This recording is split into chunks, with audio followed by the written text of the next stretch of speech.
Bismillahirrahmanirrahim. Assalamualaikum warahmatullahi wabarakatuh. Ya auladi al-hibad, alhamdulillah, puji syukur kepada Allah Subhanahu wa taala kita bisa berjumpa lagi, dan semoga antum dan keluarga antum juga diberikan kesehatan dan diberikan rezeki yang barokah dan manfaat, dan semoga antum tetap menjaga kesehatan antum dan keluarga antum sehingga antum terjaga dari penyakit ini, dan semoga penyakit ini cepat diangkat oleh Allah Subhanahu wa taala.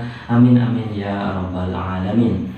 Alhamdulillah, yang minggu lalu kita sudah jelaskan tentang isim ataupun fi'il, baik itu mu'rab ataupun mabni.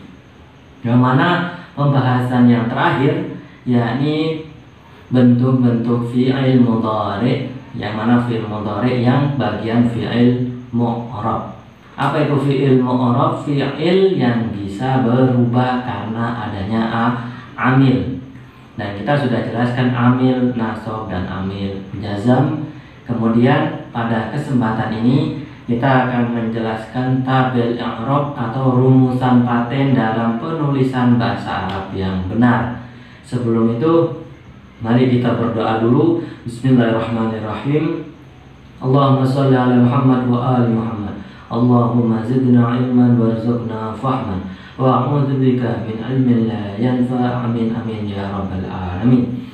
Nah, di sini Al-Fakir memiliki tabel, yang mana tabel ini adalah rumusan atau rumus paten untuk penulisan dalam bahasa Arab yang benar, atau cara penulisan yang benar dalam bahasa Arab yang jelas. Huruf terakhirnya baik berupa huruf ataupun harokat. Di sini kita ambil contoh. Di situ yang pertama isimnya bentuknya isim mufrad. Apa itu isim mufrad? Isim yang memiliki arti tunggal atau satu. Contohnya di situ misal, contohnya waladun, artinya satu anak laki-laki. Kemudian sampingnya ada alamat, artinya adalah tanda-tanda. Berarti tanda dari isim mufrad. Ketika paling atas antum perhatikan ada marfu, dia memakai dhamma. Caranya bagaimana? Isim mufrad kita tarik garis, kemudian marfu'at kita tarik lurus ke bawah. Kemudian titik temunya di kolom mana? Yaitu kolom dhamma. Jadi isim mufradnya memakai dhamma. Biar antum lebih jelas, kita praktek dalam kalimat. Sebelum itu kita harus mengetahui dulu bahwasanya dalam bahasa Indonesia ada istilah SPOK. Insya Allah antum sudah belajar apa itu SPOK. S-nya yaitu subjek, kemudian P predikat, O objek, K adalah keterangan. Ini dalam versi bahasa Indonesianya. Kemudian dalam ilmu nahwu, subjek itu dibaca marfu. Marfu itu dibaca rofa. Apa itu rofa? Rofa itu istilah saja. Istilah dalam ilmu nahwu, yang mana harokat pokok dari rofa itu adalah dhamma. Tapi yang perlu kita garis bawahi dulu, subjek atau orang yang melakukan atau disingkat dengan pelaku itu dibaca rofa atau marfu. Marfu dalam tabel tadi 6 ada marfu di situ. Isim mufrad waladun, kemudian adalah musanna isim tasniyah yang menunjukkan arti dua. Di situ contohnya waladani. Kemudian jamak mudzakkar salim, contohnya adalah muslimuna. Dia memakai waw, tandanya kalau isim mufrad di situ antum perhatikan tabelnya memakai dhamma, sedangkan isim tasniyah memakai alif. Ketika jamak muannas salim memakai waw. Ketika apa? Ketika marfu. Kita ulangi, subjek itu dibaca marfu. Bagaimana praktek dalam kalimatnya? Antum perhatikan kalimat yang pertama. Sami'a tilmidun sautal jarasi. Sautal jarasi adalah suara bel. Sami'a mendengar, tilmidun satu murid. Berarti terjemahannya satu murid mendengar suara bel. Nah, berarti subjeknya mana dari kalimat ini?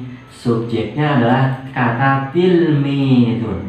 Antum perhatikan zalnya, huruf terakhirnya di situ dibaca dhamma. Tapi di situ dibaca tanwin. Kenapa ditanwin? Karena tidak ada alif lam. Jadi dalam nahwu tidak ada istilah dhammatain. Yang ada adalah dhamma. Jadi meskipun tilmidun itu dibaca dhammatain, tapi dalam pengi'raban dia dibaca dhamma. Bedanya kalau tidak ada alif lam berarti dhammatain, kalau ada alif lam berarti at-tilmidu, tidak boleh di dhamma sesuai kaidah yang sudah kita jelaskan. Kemudian sautal jarasi sedikit kita bahas di situ adalah kaidah mudhof ilaih, dua kata yang dijadikan satu sehingga membentuk satu arti.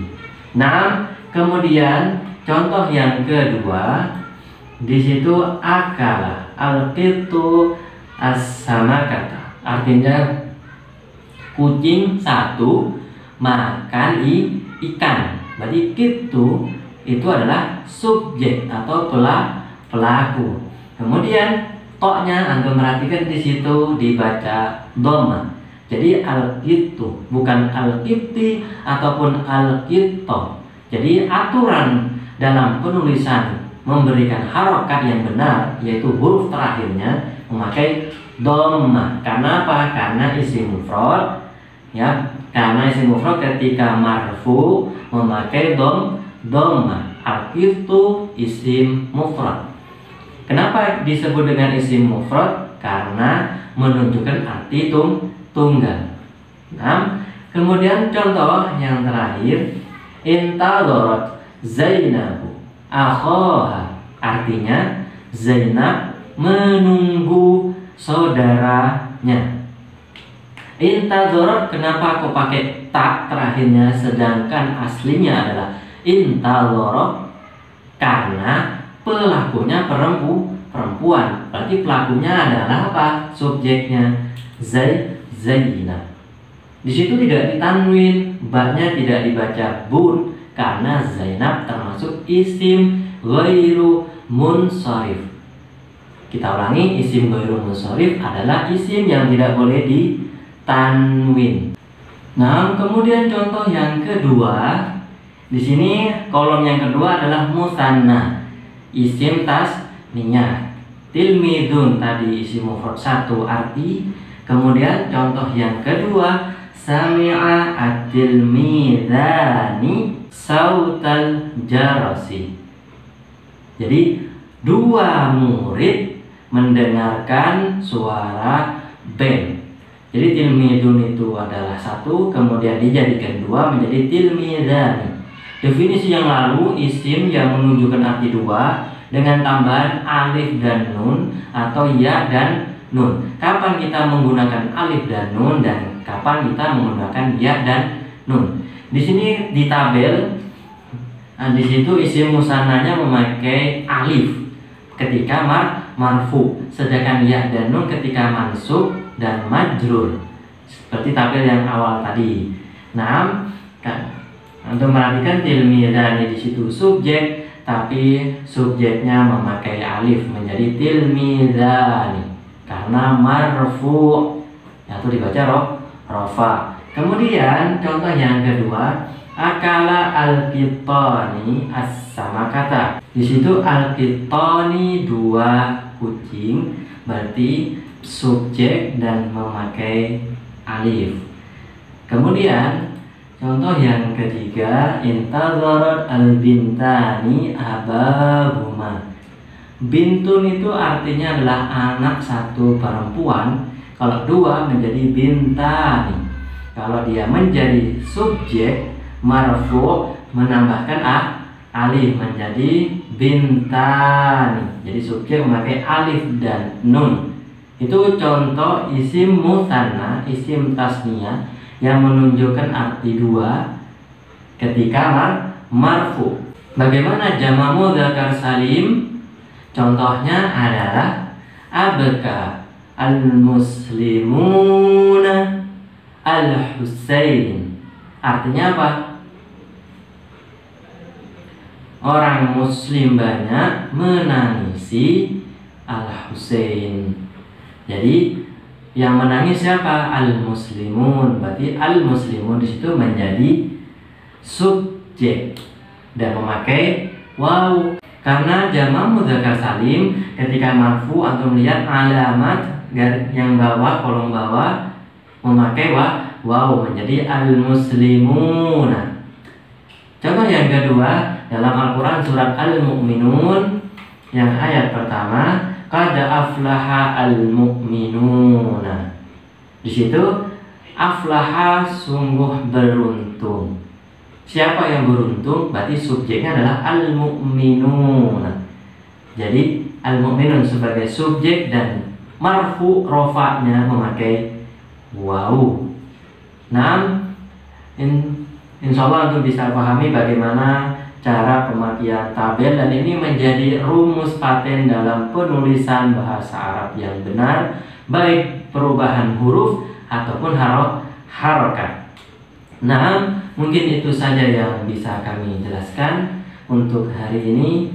Tugasnya antum adalah mencatat tabel yang sudah kita paparkan dan penjelasan yang sudah kami jelaskan. Kurang lebihnya kami minta maaf. Allahu a'lam bishawab. Assalamualaikum warahmatullahi wabarakatuh.